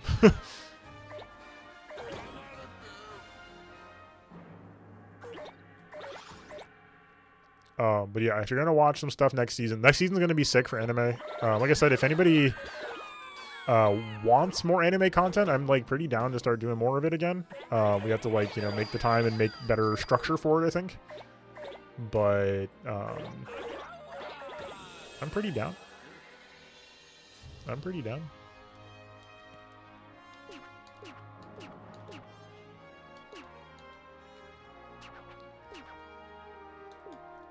It's true, but also variety is the spice of life, and keeping the content varied while being a variety streamer is also, I think, important.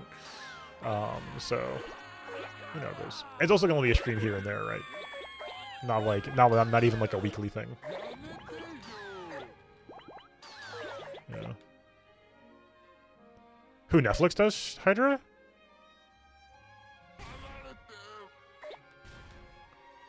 But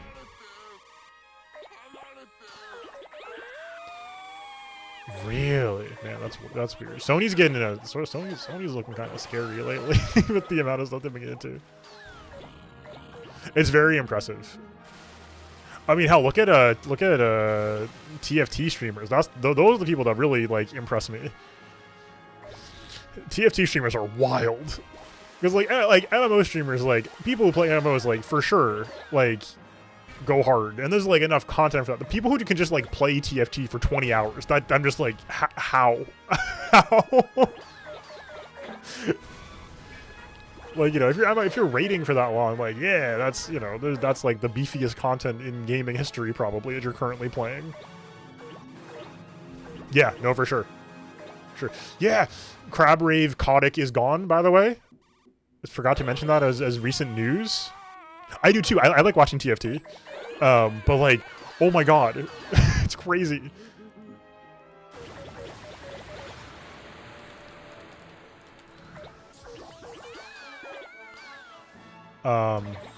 Beautiful. I'm sure y'all saw the tweet from the one Blizzard dev who was like, like called him like a worm or something. It was very good.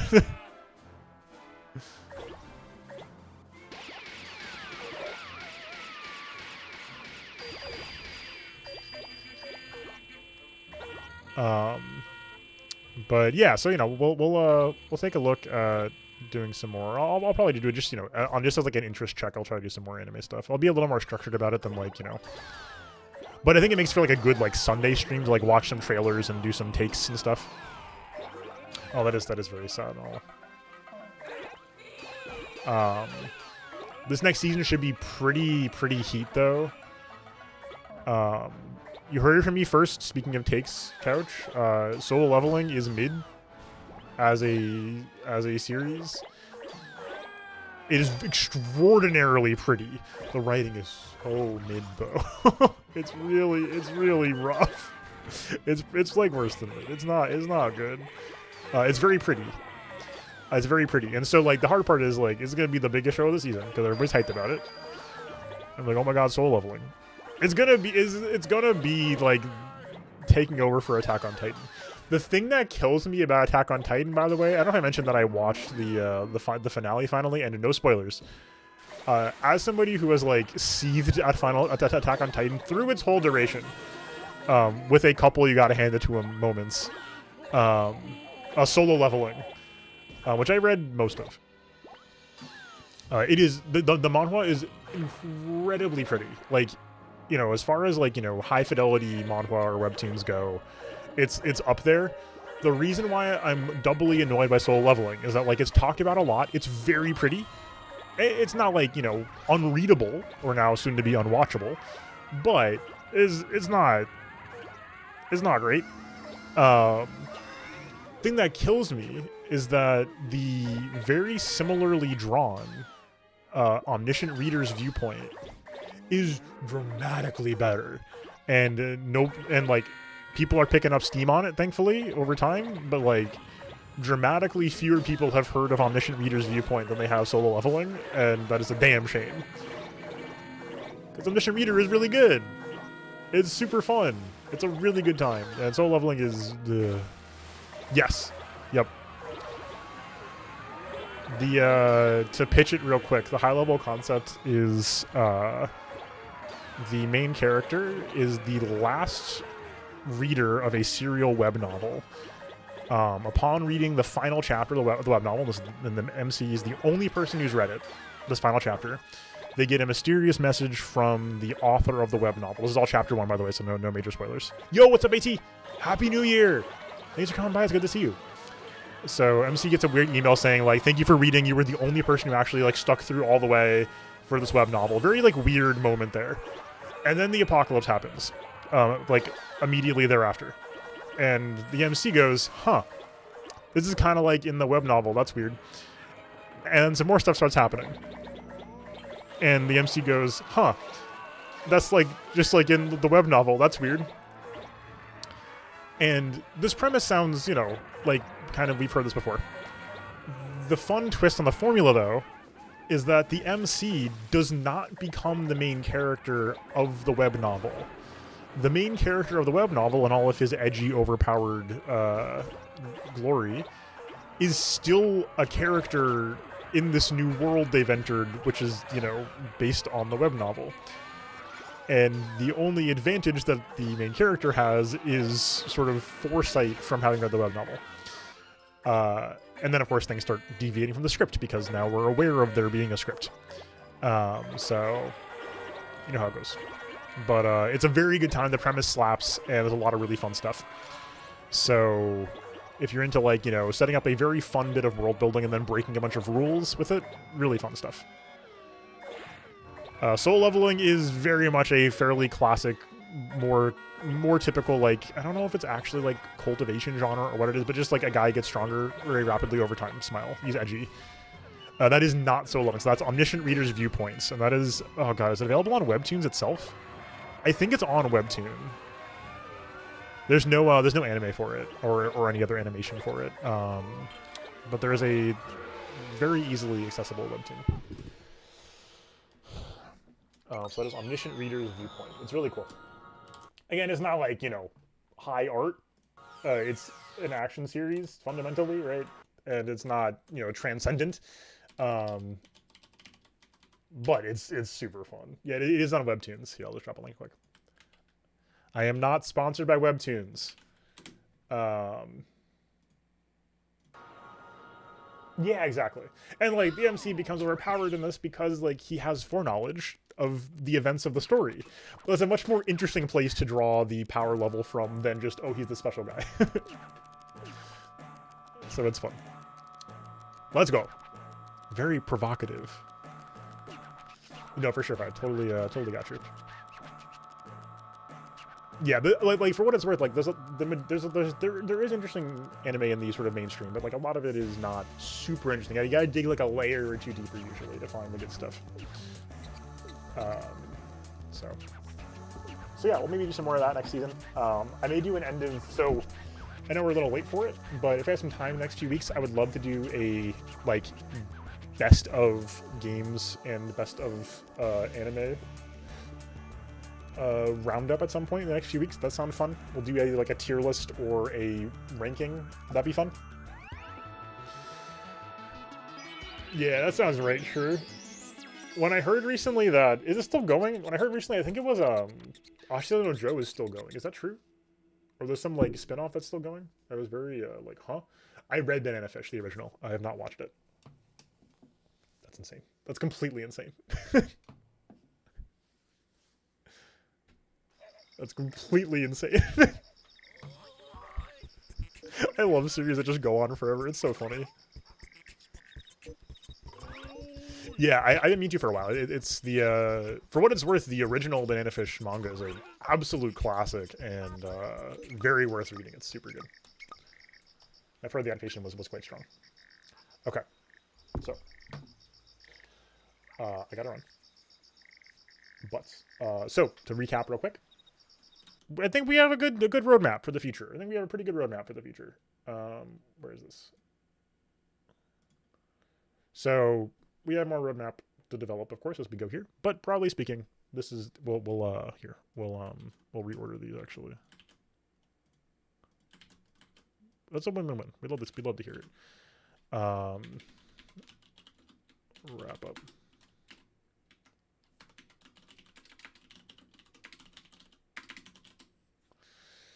Yeah, I've not ever gone into Hajime no Ippo, but that sounds very wild. Yeah, I know there's a lot of Baki fans out there.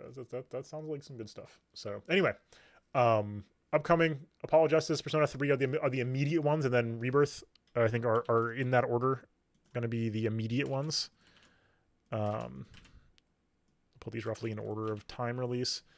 So stay tuned. We're gonna. My goal is probably to start the first Apollo Justice case and then run that alongside Persona 3 for a little bit. Is what I think we're gonna do. But again, my February is quite busy personally. I'm probably moving then, and then I'm gonna be off for a weekend as well. So stay tuned on that front.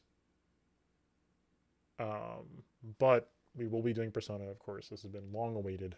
Very excited for it. And then we'll figure it out from there, basically. In the meantime, I want to finish 16, and then we'll see if we can do one or two small things before Apollo Justice, I would say. Probably do an archipelago soon, if people are interested in doing another archipelago sometime soon. And yeah, I'm sorry. I know I feel bad. I know, as with many of our current regulars, you are certainly a Persona fan, so I do feel bad. But yeah, we must unfortunately march on without you at this time. So give you the old MGS4 snake salute dot gif. But yeah, absolutely, very glad to have you. So looking forward to your thoughts if as we go here. Yeah, the old 1989 can be rough. Hell, just look at Dragon Ball. I'm so excited, A2. I'm so excited. One of my friends just played through P3P for the first time and loved it. So I'm excited. Yeah, I'd love to have you in Discord though, sure, of course. And we can work out, we'll figure it out. We'll figure it out. I'm just I'm excited. I do want to get to it at some point when we'll find out basically. Yeah, I mean, anything going back a little bit, no matter where you're at. Certainly, anime comedy tropes have their own flavor. But all right, folks, Happy New Year. No, it's not actually midnight yet, but I gotta run to go hang out with the family and stuff. So I'm gonna head out here. And thank you all so much for being here. It's been an absolute pleasure doing another year with y'all. Okay, so interesting. Okay, I thought you were like earlier than us, 12 plus 2 or 12 like minus 2. I thought it was like going to be like 7 for you, and I was like, okay, that makes me feel a little better. It's not absurdly early, just pretty early. So thank you all so much for being here. Yeah, I think we're in a pretty good spot right now, vector wise. Yeah, so it's tough for you. So like we'll get one of those Friday or Saturday night streams in for you soon, Shrew. In case that ever works out for like a weekend morning. But thank you all so much for being here. Thank you all so much for all the support and for hanging out for all these years. I really appreciate it. It's been a lot of fun. So more to come, of course. And that's what we got. So thank you so much for being here. And hopefully I will see you all soon. More exciting stuff to come. And we'll see how it goes. So thank you all so much for all the support. And good year. I think overall good year. I didn't give a game of the year. I'm sorry. We'll figure it out basically. We'll talk and like we'll do a tier list next weekend or something like that. I think. But as far as stuff we played this year, Pikmin 4 sweep. Pikmin 4 sweep. Pikmin 4 sweep maybe. Yeah. For new games, Pikmin 4 probably. I'm with you probably, yeah. For stuff that did not come out this year, a toss up between Danganronpa and the concept of Archipelago, are the two things I think that would be. If we're gonna give a sort of game of the year that as I played it award, it's Archipelago. Like it's not a game, but oh my god, oh my god, I don't want to say life changing, but like. I haven't gotten involved in something like this in a while. It's the good stuff. So that's what I got. That's what I got. Yeah, we played a lot of good games though. We played a lot of good games. So I would say for new, I might honestly say Pikmin 4. I know it's kind of like a meme, like a serious thing. It's like I love Pikmin, but like it was like so good. As far as games that made me very, very happy this year, Pikmin 4 is up there. So Pikmin 4 probably. That said, like TOTK is like very mind blowing to me. We didn't finish it, so it's hard to be like, yeah, TOTK. But it's a very like hard to think about game. Like as far as the promise of open world games go, and like the concept of like freedom and expansiveness in a game, like. It's so hard to think about. Like the notion of a game where like every object is interactable in some way and not like in like a vague physics object sense, but like a literally you can do a game action with this object is crazy. That's so like fundamentally hard to get your brain around that like it makes me respect TFTK so much, even if that doesn't always bear out in the gameplay for me. 16 is really good. Armor Core 6 is super good. I think I feel similarly about 16 and 6, which is to say like they're like solid like 8s. Which is to say like that's a good time. They got problems, but that's a good time. That's a very good time. That's a quality game I could recommend to people pretty easily. But I think 6 has some, I think, structural problems. Like, I don't mind the new game plus cycle thing, but it's a little tough to, like, feel like the game is so incomplete on one playthrough.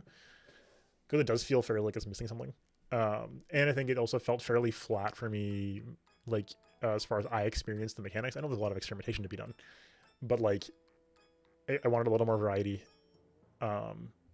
Quite solid game, though. Really good time.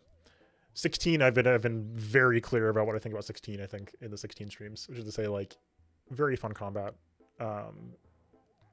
and a lot of frustrations with traversal time and NPCs and writing, and that bogs the game down like crazy. But the highs are so high in 16. Oh my god. The Sonbrek arc we've been in, oh, it was so good. Oh, it was so good. Like, as far as moments of the year, oh man, there's some 16 set pieces that are just like mind-blowing. As far as just like oh my god, they're so good. So, set pieces, if we're gonna do like an award show, set pieces of the year go to 16 easily. Like, oh my god, what are you guys doing over there in Square? Like, oh my god, it's crazy. Those are some of like the best set pieces I've ever seen. It's crazy. So huge shout outs to that.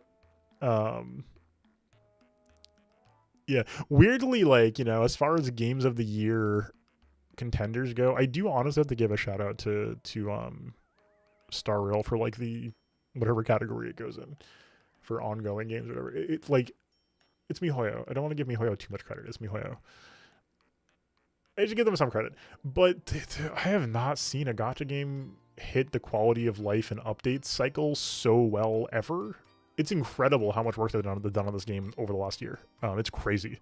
So, like, major shout out to Star Rail. It's a gacha game. Your mileage may vary. Stay safe out there, etc., etc. They've been doing such a damn good job with this game, though. I'm really, really impressed. So, shout outs for that for sure. SF6 was super fun. Really strong fighting game. I mean, really, like, we didn't play anything bad this year. Everything was good. No, sorry, I lied. We played Donkey Kong this year. That's a bad game. Now, DK64randomizer.com. Different story. No, DK64randomizer.com. That's the game of the year 2023.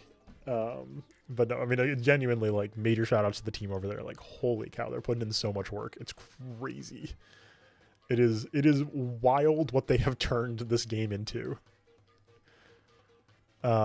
True. This is the game of the year. Game of the year, Kingdom Hearts 2. That was a big surprise. I loved playing this rando. I'm excited to do more of it going forward. It's so much fun. Game of the year, OOT. Like, I've come around on OOT so hard since playing the rando and watching the rando. Oh my god. I know I gave OOT a very tepid review when I first played it like 2 or 3 years ago. Probably 3 years ago or so now. Very tepid review. Oh man. OOT's good. I hate to say it, but it's good.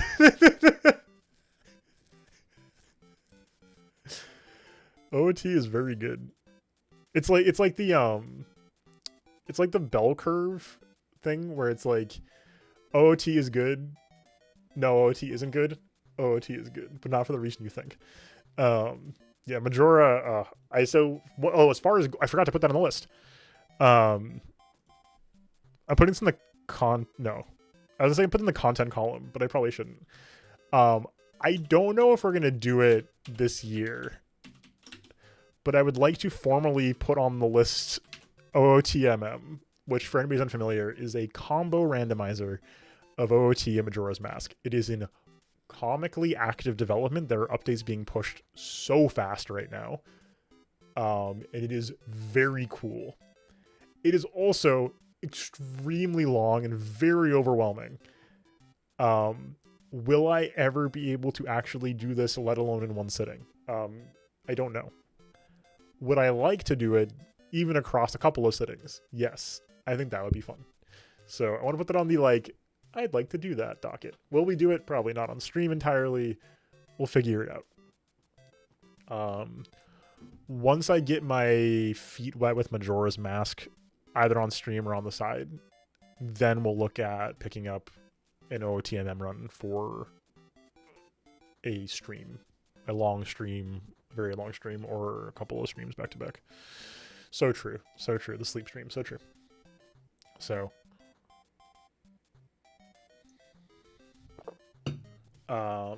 stay tuned because I do want to do this.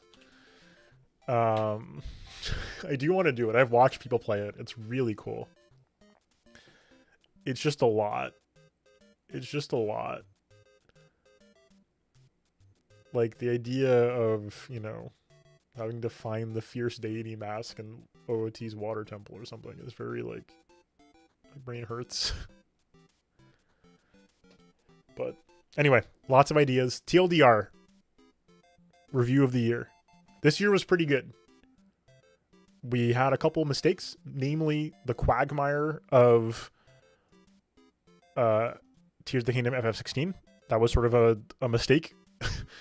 And the June, July, me getting sick and then sort of falling off on being aggressive with, like, scheduling and stuff happened at the same time.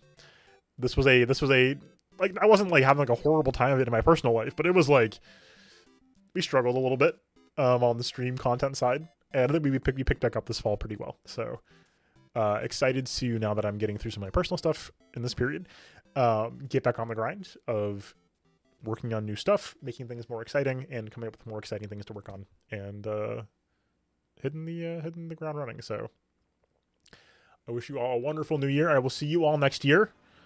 I should be on tomorrow night. Next year.